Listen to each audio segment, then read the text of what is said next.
আর দোস্ত অনেক আসছিল আমার, তো ডলার গলা সব লাল হয়ে গেছে। কারণ কিছু বুঝতে পারা যায় না।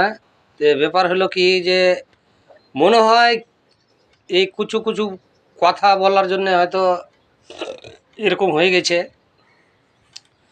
তো আমি বলছি এই কথাটা যে লোক লাইভ শেয়ার করার খুবই জরুরত। লাইভ শেয়ারটা ফলো করা খুবই দরকার।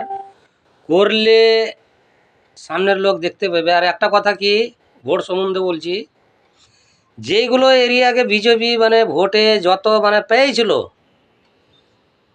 মানে 50 লাখ হোক চাহে 10 লাখ হোক চাহে 20 লাখ হোক, যতটা মানে ভোটে সিট পেয়েছে পশ্চিমবঙ্গে, ততটা ভোট যতখানি সম্ভব যে যেগুলার ভোটে ওই হ্যারিং করার পর যে যেগুলার নামগুলা ঠিক এসছে, যতখানি সম্ভব যে এরিয়াকে যত ভোট পাইয়া মানে সিটটা পেয়েছে, ওই অনুভাগ মানে আমি বলছি যে অতটি ভোটের লিস্টে নাম থাকবে।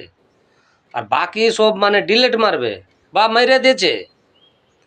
আর যেটি এখনকার বাইচা আছে এরই মধ্যে ভাগ হইবে, মানে 4টা 5টা ভাগ হইবে। ভাগ হইয়া এরই মধ্যে যতই সম্ভব যে বিজেপির ভাগটা হয়তো একটু বেশি হইতে পারে, ওই জন্য ওরা বেশি লাফালাফি করছে।